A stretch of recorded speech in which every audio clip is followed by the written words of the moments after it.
Assalamualaikum warahmatullahi wabarakatuh. Shalom, Om Swastiastu, Namo Buddhaya, salam kebajikan.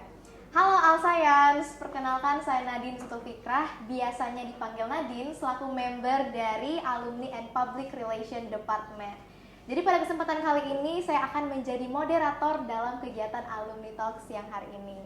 Jadi pada siang hari ini kita akan membahas tema yang sangat menarik nih Sobat Al Science, yaitu Building a Career Path Under Pressure and Expectations. Bersama tema tersebut, kita akan berdiskusi mengenai bagaimana sih caranya menentukan dan membangun perencanaan karir di tengah berbagai tekanan serta ekspektasi yang dihadapi. Dan tentunya sudah hadir bersama kita narasumber yang sangat luar biasa dan inspiratif, yaitu tak lain tak bukan Kak Farel Muhammad. Jadi sebelumnya halo Kak Farel, selamat siang Kak. Siang. Siang, terima kasih banyak karena sudah berkenan untuk meluangkan waktu dan membersamai kita semua pada siang hari ini. Sebelumnya bagaimana kabarnya pada hari ini Kak? Ya, alhamdulillah baik. Alhamdulillah baik. Kalau gitu, sebelum kita mulai sesi sharing dan diskusi pada siang hari ini, izinkan saya terlebih dahulu Kak untuk membacakan CV singkat dari speaker Alumni Talks kita yang luar biasa pada hari ini. Mulai dari nama lengkap Farel Muhammad SH, lahir di Makassar pada tanggal 1 Mei tahun 2000. Pekerjaan saat ini yaitu penelaah penuntutan dan penegakan hukum calon ahli pertama jaksa. Dengan riwayat pendidikan, dulunya Kak Farel bersekolah di SMA Negeri 21 Makassar, mendapatkan gelar sarjana hukum di Fakultas Hukum Universitas Hasanuddin, dan saat ini sedang mengejar gelar masternya di Fakultas Hukum Universitas Hasanuddin. Adapun pengalaman organisasi dari Kak Farel dimulai dari ALSA Local Chapter Universitas Hasanuddin dengan menjadi member Internal Affairs Department, dilanjutkan dengan Staff Internal Affairs Department. Kemudian pada tingkat ALSA National Chapter Indonesia, Kak Farel sempat menjabat sebagai Vice President of Financial Affairs periode 2021-2022. Adapun organisasi lain yang sempat Kakak ikuti yaitu Hasanuddin Law Study Center sebagai Staff of External dan International Law Student Association sebagai Staff of Internal. Nah, itulah tadi sedikit perkenalan serta CV dari speaker kita pada kesempatan kali ini. Waduh, keren sekali ya Sobat Al Science. Kalau gitu tanpa berlama-lama lagi, kita akan langsung memasuki sharing session pada siang hari ini. Mungkin kita mulai dari sedikit flashback nih Kak, ketika Kakak masih menjadi mahasiswa. Mungkin bisa diceritakan bagaimana awal mula Kak Farel merasa tertarik atau termotivasi untuk aktif di ALSA hingga akhirnya menjadi bagian dari National Board. Padahal ada tekanan akademik dan organisasi nih Kak selama menjadi mahasiswa tentunya. Sebenarnya awal niatan dari saya masuk jadi National Board ya. Mulai dari aktif ALSA dulu Kak. ALSA dulu. Iya. Jadi awalnya itu kan perkenalan organisasi di Unhas. Iya. Nah, saya melihat ada satu organisasi yang cukup menarik karena kan dia membawa banyak bendera yang dimana dari waktu saya SMA itu saya sangat tertarik mengenai acara-acara internasional, dan ALSA sendiri itu dengan membawa bendera-bendera tersebut itu saya sangat tertarik, dan saya juga lihat banyak dari member-membernya itu dia cukup banyak, jadi saya tertarik untuk menurut saya masuk dalam organisasi tersebut sih. Oke. Jadi dari bendera-bendera dan member yang banyak, kemudian apa yang membuat Kakak menetapkan untuk lanjut sebagai seorang anak ALSA hingga akhirnya menjadi National Board? Saya sedikit tambahkan. Jadi waktu pertama kali saya masuk di ALSA itu saya sama sekali tidak tahu mengenai slogannya, yaitu Always Number One kan. Okay. Always Be One. Jadi pada saat pengkaderan di ALSA itu saya selalu ditanya sama senior-senior kalau misalnya kenapa harus kami terima, kenapa harus khususnya di dalam departemen internal, kenapa harus saya diterima? Saya selalu menjawab, saya mau menjadi yang nomor satu, dan itu yang ternyata menjadi bumerang juga untuk saya, karena saya tidak tahu kalau misalnya slogannya Alsa itu always be one awalnya. Jadi itu bumerang untuk saya, untuk ternyata dikenal sama senior waktu itu. Lalu untuk naik ke national board itu sebenarnya ada cerita yang cukup sedih di belakangnya. Cuman saya rasa itu untuk saya saja. Dan kenapa saya tertarik untuk menjadi national board itu awalnya saya awalnya diajak sama ada alumni juga dari staff eksternal, yang dimana dia alumni vice president juga sebelum saya, Kak Alim. Nah itu awalnya saya diajak untuk menjadi CEO-nya dia. Cuman saya melihat dari waktu itu cukup sedikit apabila saya langsung naik jadi CEO, dan saya langsung mempersiapkan waktu yang lebih banyak untuk langsung menjadi vice president saja. Oke. Berarti memang dari awal sepertinya Alsa yang sejati ya, karena dari awal nggak tahu logonya, simbolnya apa, slogannya apa, tapi memang selalu mau jadi nomor satu.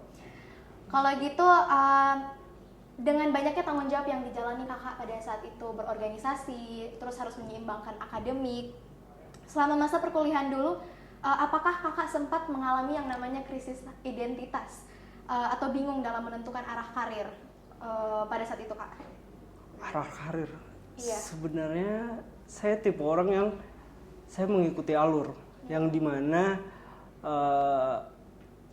pada pertama kali saya masuk kuliah pun saya sudah menentukan nih, saya mau fokusnya di international law.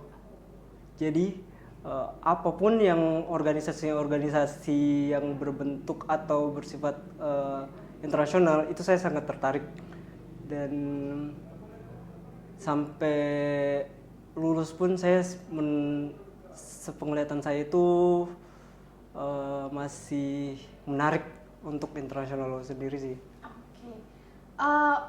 Kalau dari segi ini kak, mengatasi tekanan dan ekspektasi dulu kakak pernah merasa kayak aduh pressure-nya banyak nih karena ada organisasi yang harus diikuti, sekaligus ya menentukan arah karir ke depannya. Itu bagaimana kakak mengatasi tekanan dan ekspektasi baik dari diri sendiri, keluarga misalnya, ataupun lingkungan pada saat itu? Kalau untuk itu sendiri, menurut saya dalam hal tekanan sudah pasti seluruh elemen itu pasti ada tekanannya. Cuman kembali lagi ke diri saya, apakah dalam tekanan tersebut itu saya tidak saya tidak fokus pada tekanannya, tapi saya melihat potensi dalam diri saya, apakah saya bisa melakukan tersebut. Apabila tidak bisa, saya tidak akan lanjutkan untuk ekspektasi orang-orang sih. Saya mengikuti apa yang diri saya bisa aja. Oke, berarti kuncinya di sini fokus ke diri sendiri ya kak, ya, dibandingkan terhadap tekanan yang ada, karena memang tekanan akan selalu ada. Ya. Jadi kakak lebih memilih untuk fokus ke diri sendiri. Oke, menarik sekali kak. Kalau gitu pertanyaannya yang berikutnya ini menurut saya sangat relatable sebagai mahasiswa, karena beberapa dari kami mahasiswa ini terkadang nih kak dapat overing position yang agak besar, tapi banyak di antara kami yang masih merasa ragu untuk ambil posisi tersebut karena takutnya merasa kurang capable. Kalau dari Kak Farel sendiri, bagaimana cara kakak menghadapi rasa takut dan keraguan seperti itu? Kalau dari saya itu sebenarnya kembali lagi ke diri masing-masing. Cuman percaya diri sih yang paling penting, karena ekspektasi kita tidak bisa lakukan semua ekspektasi orang-orang, dan apabila itu capable sama diri kita atau tidak, ya menurut saya selagi ada kesempatan ya kenapa tidak untuk ikuti hal tersebut sih. Oke, berarti bagaimana memanfaatkan kesempatan sebaik-baiknya Iya, ya Kak, benar. dengan meningkatkan kepercayaan diri, menjaga kepercayaan diri.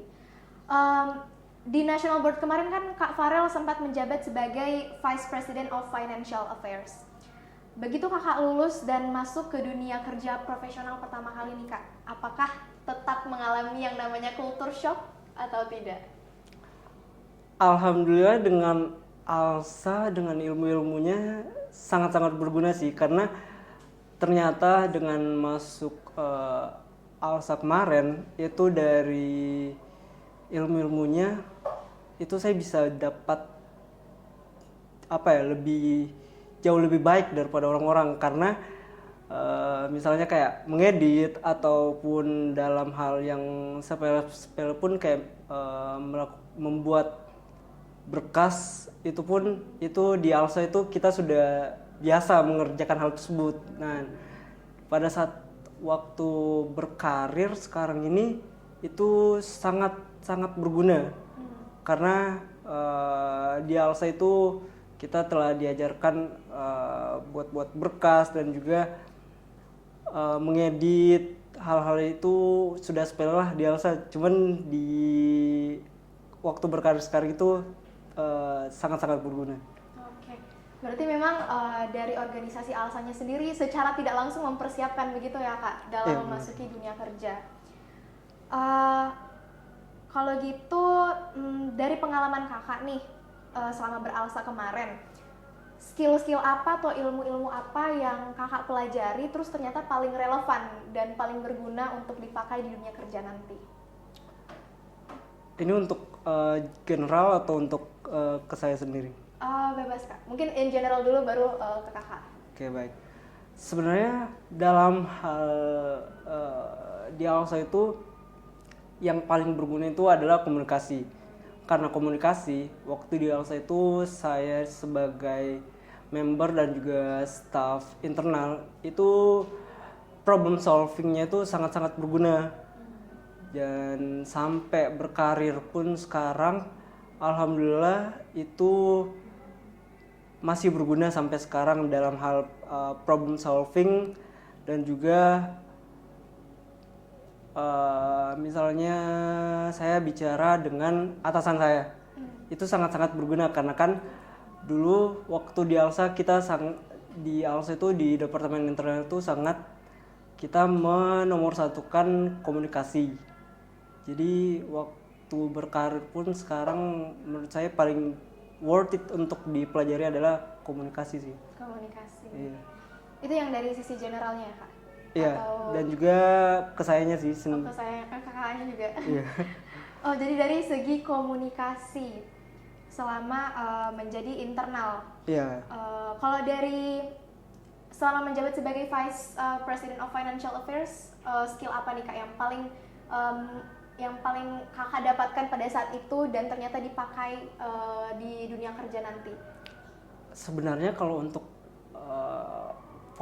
posisi finance sendiri ke dunia kerja itu sedikit sih relasinya. Cuman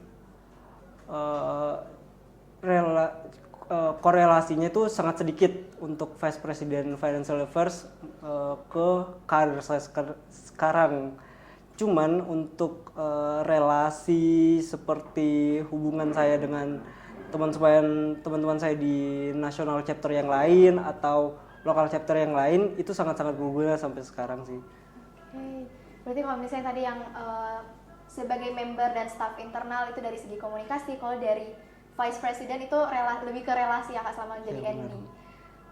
Mungkin saya ingin bertanya lebih lanjut nih Kak soal skill komunikasi yang berguna ini untuk di dunia kerja nanti.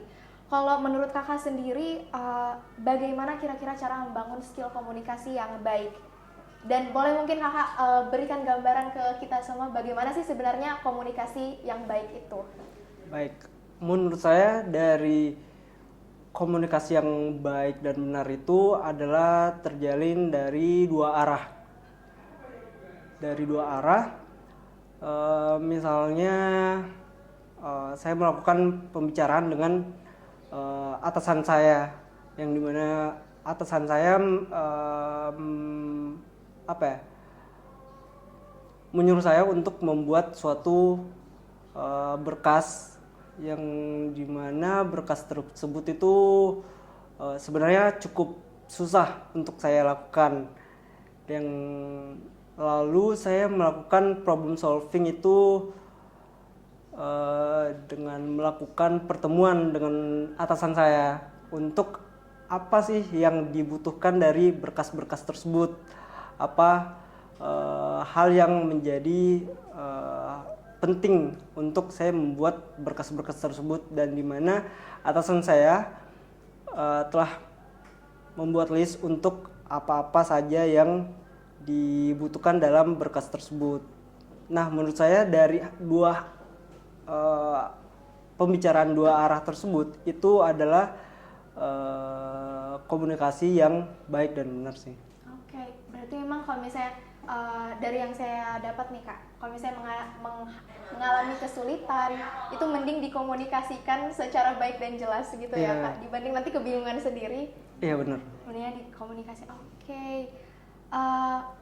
Kalau begitu mungkin saya ingin bertanya nih Kak, menurut pandangan Kak Farel sendiri, apa tantangan terbesar yang paling sering dihadapi oleh mahasiswa tingkat akhir atau fresh graduate saat mau melangkah ke dunia kerja?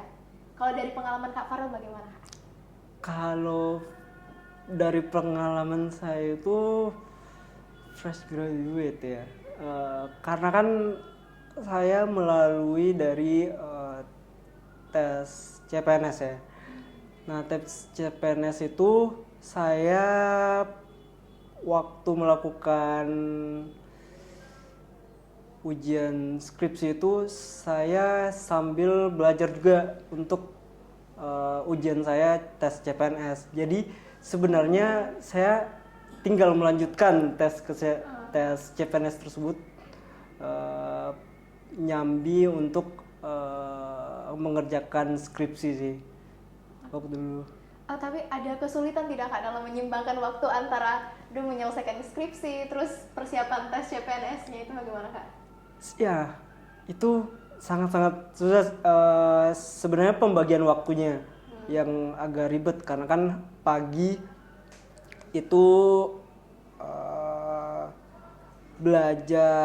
saya belajar mandiri, terus sorenya saya belajar melalui tempat les, lalu malamnya itu baru saya mengerjakan skripsi. Jadi pembagian waktunya sih yang penting. Pernah merasa overwhelmed tidak Kak atau burnout selama masa-masa tersebut? Ya, dulu sih sampai turun 10 kilo sih. Turun 10 kilo karena cukup berat ya, cuman ya tidak ada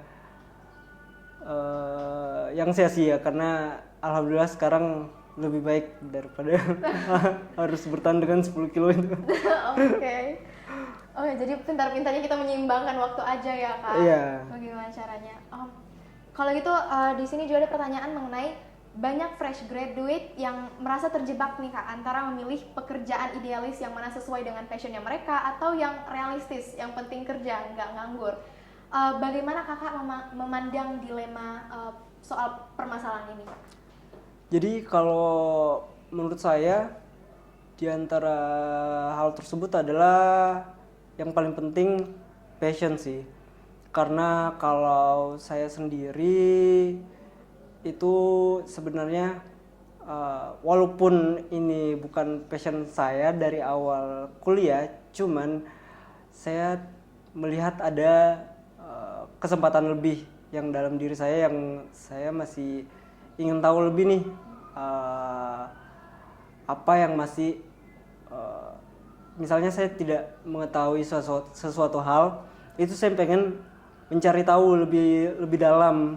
Tapi untuk dalam hal passion menurut saya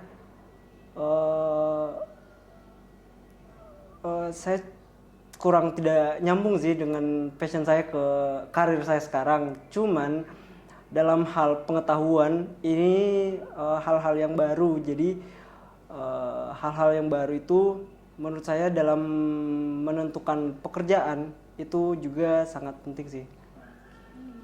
Jadi memang tidak selamanya apa yang kita minati dari awal itu sejalan dengan apa yang kita mau saat ini ya Kak? Iya bener. Oke. Kalau gitu kalau dari yang saya lihat memang selama masa-masa menjadi mahasiswa itu kan masanya memang untuk mencari apa sih sebenarnya yang Jati kita diri. mau, passionnya bagaimana.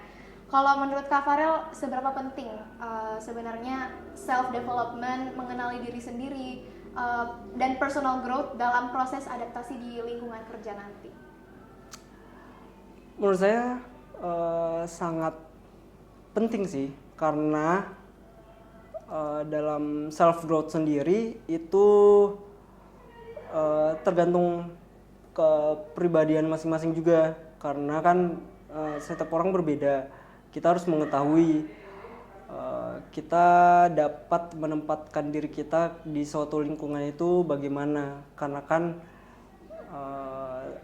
seperti tadi yang saya bilang itu saya suka mencari tahu hal-hal yang baru. Ada juga orang yang suka pada situasi amannya dia. Nah itu kan beda tuh. Menurut saya sangat penting sih untuk self growth sendiri. Oke. Jadi memang penting untuk terus mencari tahu ya Kak tentang diri sendiri. Karena iya betul, ada memang beberapa yang terjebak di yang namanya comfort zone. Iya, comfort takut zone. untuk mencoba hal baru. Kalau dari Kakak sendiri sebenarnya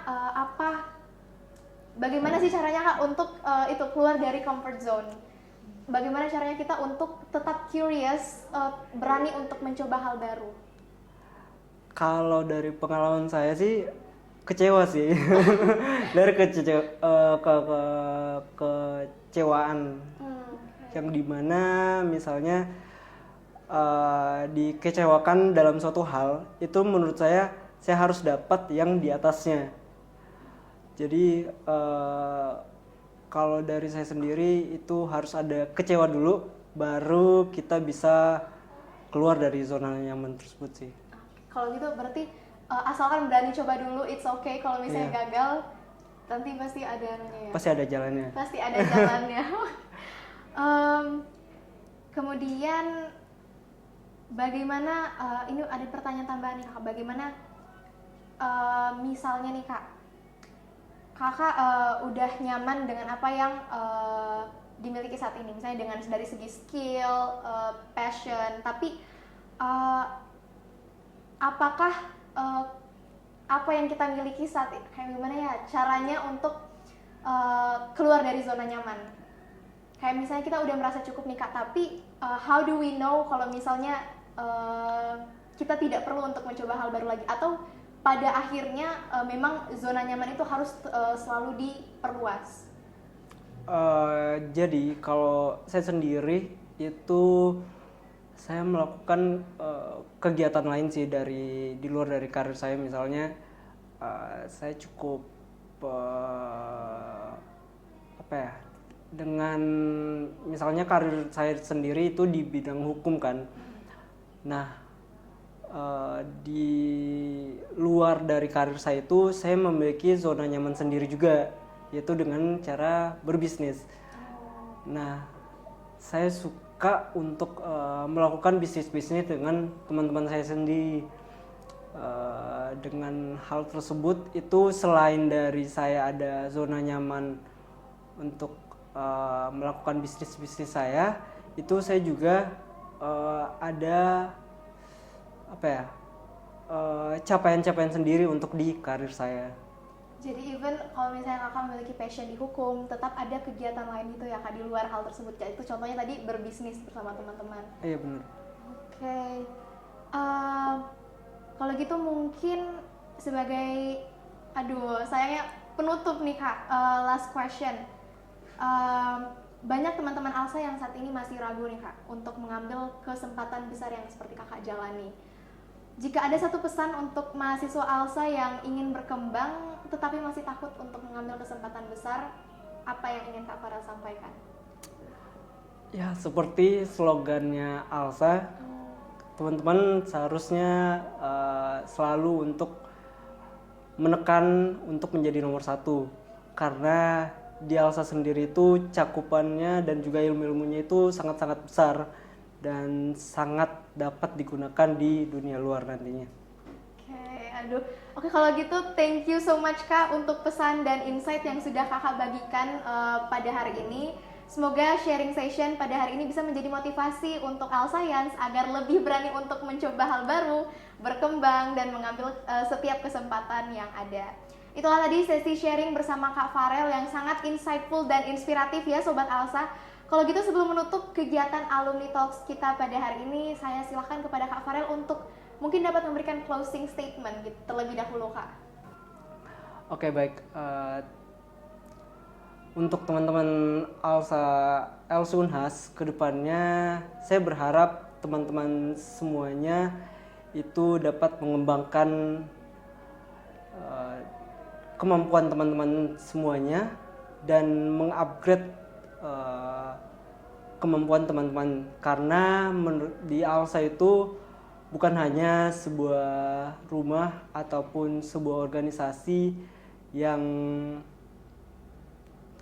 untuk teman-teman berlindung, tapi teman-teman bisa melakukan upgrade kepada diri teman-teman. Oke, terima kasih banyak atas closing statement yang telah diberikan Kak. Aduh, dengan demikian berakhir pula kegiatan Alumni Talks kita pada hari ini. Sekali lagi kami mengucapkan terima kasih yang sebesar-besarnya kepada Kak Farel karena telah meluangkan waktu untuk berbagi pengalaman, ilmu, dan cerita yang sangat bermanfaat dan menginspirasi bagi kita semua. Semoga apa yang telah disampaikan pada hari ini dapat menjadi motivasi dan pembelajaran untuk langkah kita ke depannya. Sukses selalu juga untuk Kak Farel ke depannya Kak. Ucapan terima kasih juga turut kami sampaikan kepada Makassar Creative Hub yang telah menyediakan studio sebagai tempat pelaksanaan podcast Alumni Talks pada hari ini. Sekian dari Alumni Talks hari ini, saya Nadine selaku moderator pamit undur diri. Wassalamualaikum warahmatullahi wabarakatuh. We build, we connect, we keep building our vision, leading with precision. Alsa, always be one.